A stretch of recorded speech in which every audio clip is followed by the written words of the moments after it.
And in the meantime, former White House chief strategist Steve Bannon, who was personally involved in getting the Hunter Biden story to the New York Post, says there is a lot more to come. Here's One America's Caitlin Sinclair. Steve, thanks for your time today. So first thing I want to do is get a timeline laid out. So you informed the New York Post about this existence of the hard drive back in late September. Is this when you first had knowledge of the drive, Steve, or when did you come into the picture? I think it was like, I don't remember, it was late August. Rudy approached me. And the simple reason was I think much of the material on here was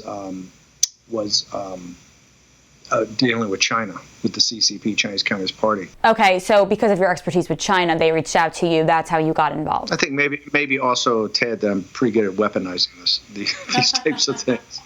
But it was principally the first approach was about could I actually look at this stuff and tell them if the stuff on China was meaningful or not. Got it. Well, we now know just how meaningful that information is. We've seen more revelations showing an email chain back from 2017 where Hunter Biden entered into a consulting contract with China's largest private energy company. That initially earned him $10 million a year just for introductions alone, Steve. We have emails showing he discussed this deal with the former chairman of CEFC China Energy. Could this possibly be why Biden has refused to call China our enemy? Absolutely. I think they're directly related. The family's in business. What these emails show is that the Biden family is in business, and Joe Biden. They're in business with the Chinese Communist Party. Remember, this is just not an energy company. This is one of the most controversial companies in the world. China Energy, CEFC, is in bankruptcy right now. The chairman that's listed there, Yi Jinping, he's been taken by the Chinese Communist Party and put into prison. Many people, because no one's seen him in the last couple of years, many people think he's been executed. He's dead. The number two individual, Patrick Ho, who signs the engagement letter, the $1 million engagement letter they signed up Hunter right away with, which was paid all down front for literally no work. Patrick Ho was in a federal prison for corruption and has now been extradited to Hong Kong. This is influence peddling and money laundering. That's what this is. That's what it's about. And the Biden family has lied about it. They've lied about it, and now they have a national security issue. This story's too big. It's metastasizing. Even the Global Times, which is the tabloid mouthpiece of the Chinese Communist Party in Beijing, say that this is a real gift that's been handed to President Trump. Yes, and speaking of national security, it's an appalling breach of national security that the FBI sat on this, which we now know.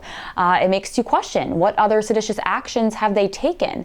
We have probable reason to believe that China has access to these photos of Hunter Biden. So this now has tremendous implications on our national security. And one has to ask, did the Obama administration not pick this up? Because if they were looking out for our security, you would think that something like this would be on the radar. Remember, Obama beat Hillary Clinton, another neocon neoliberal that ended up running against President Trump. He was put in a babysit. Why is that? He's not Joe from Scranton. He's Joe from Wilmington, Delaware. More importantly, in foreign affairs, because he chaired the Senate Foreign Relations Committee, he was put on the pivot to Asia. Obama realized we had to get out of the Middle East. The pivot to Asia was really to try to take on China as a competitor, and Biden blew that. I mean, Biden, with the treaty about cybersecurity, or the agreement about cybersecurity and the militarization of the South China Sea, Biden got played by President Xi. This is the same time he takes his son, the crack addict, deadbeat, Hunter Biden, he takes him over there and starts making introductions. And that led to the whole first part, which is the Bohai $1.5 billion from CITIC, from the Chinese, from the Bank of China, which is a bank that's controlled by guess who? The Chinese Communist Party. So they're the private equity partner. But the revelations that are coming out now, it's much more extensive than that. If you think the $1.5 billion was terrible, now you've got extensive relationships with a host of different companies. More is going to come out. Do you believe that we have enough evidence here to swipe Biden of his security clearance? I do, absolutely. I think they should. I think the CIA and Pompeo and these guys ought to get together and talk. So, Steve, we're less than 20 days away from Election Day. We have a former vice president who was engaged in serial distortion of money in foreign countries.